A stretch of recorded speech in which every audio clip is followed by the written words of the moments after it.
वालदैन अगे गुजारिश करांगा कि अपने बच्चों नूं अपने नाल रखिया करो और अपने बच्चों के उत्ते नज़र रखिया करो कि साडा बच्चा किहड़ी महफिल दे विच जाके बहिंदा पिया, नौजवान हो गया है तो यह साडा बच्चा जिहड़ा किन्ना लोगां दे विच जाके बहिंदा पिया। अजकल दौर इंज दा आ गया कि लोग अपने कोलों पैसे दे के तुहाडे बच्चों नूं नशे दे उत्ते लांदे ने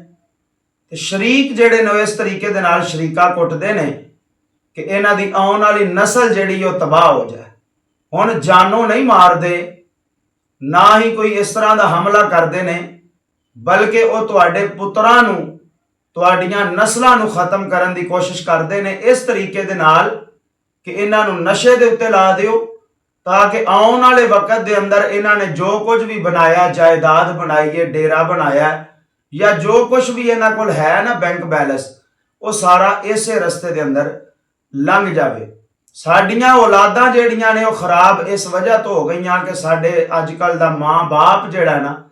ਉਹਦੇ ਕੋਲ टाइम कोई नहीं अपनी औलाद कोल बहन वास्ते या अपनी औलाद नूं अपने नाल रखण वास्ते, ते बाद विच असीं आने कि साडियां औलादां जिहड़ियां ने वो खराब हो गईयां ने। भाई दोस्तों, गल इन्नी कुछ है कि बच्चा छोटा होवे ना 3-4 साल 5 साल का बच्चा होवे तो फिर तो ठीक है। जिस वक्त बच्चा जिहड़ा 7-8 साल का हो जाए, तुसी जिथे जांदे हो अपने बच्चे नूं अपने नाल लैके जाओ। अगर किसी जनाजे के अंदर शिरकत करते हो तो बच्चे नूं फिर भी नाल लैके जाओ। अगर किसी शादी ब्याह किसी फंक्शन के उत्ते या किसी भी महफिल के अंदर जाते हो तो अपने बच्चे नूं अपने नाल लैके जाओ ताकि उन्होंने पता लगे कि बाहर दुनिया जिहड़ी ओ किहड़े रंग दे विच वसदी है पई ते किस तरीके दे नाल मैं जिंदगी गुजारनी है, ते साडा अब्बा किन्ना किन्ना लोगां नूं मिलदा सी या किन्ना किन्ना लोगां दे नाल साडा ताल्लुक है, किहड़े साडे हक दे विच ने ते किहड़े जिहड़े ने साडे बरखिलाफ ने। अपनी औलाद नूं टाइम दिओ।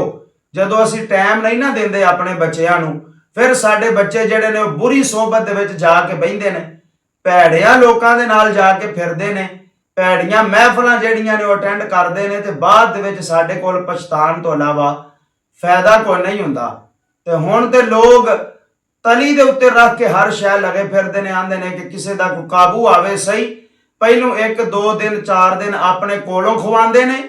फिर 5वें दिन जो आदत पै जाती है फिर उन्होंने आंदे ने लैके आ,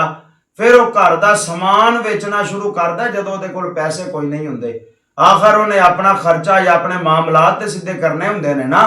तो इस वास्ते मेरा वीर गुजारिश इन्नी कु है कि अपने बच्चों को टाइम दिया करो।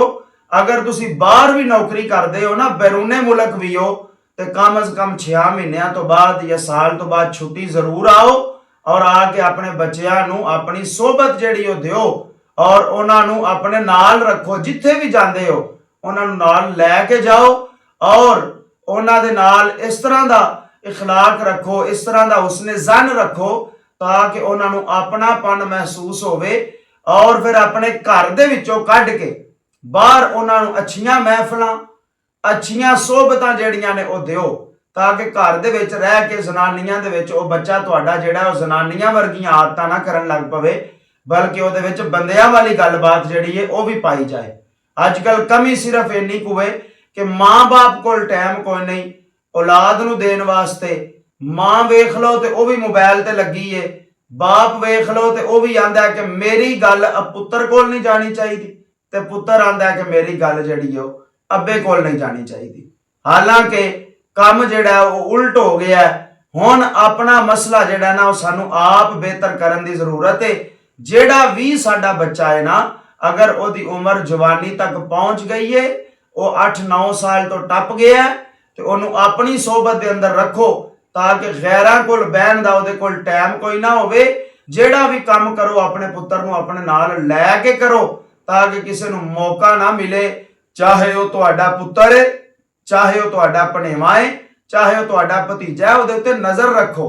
कि यह किहड़ी महफिल दे विच जाके बहिंदा पिया। उम्मीद है कि वीडियो जिहड़ी अच्छी लगी होएगी, अगर चंगी लगी होवे तो शेयर करया जे ते दूसरे दोस्तों तक पहुँचाया जे, लाइक करके मैसेज करके अपने ख्यालात दा इजहार जिहड़ा वो जरूर करया जे। अस्सलामु अलैकुम व रहमतुल्लाहि व बरकातुहू।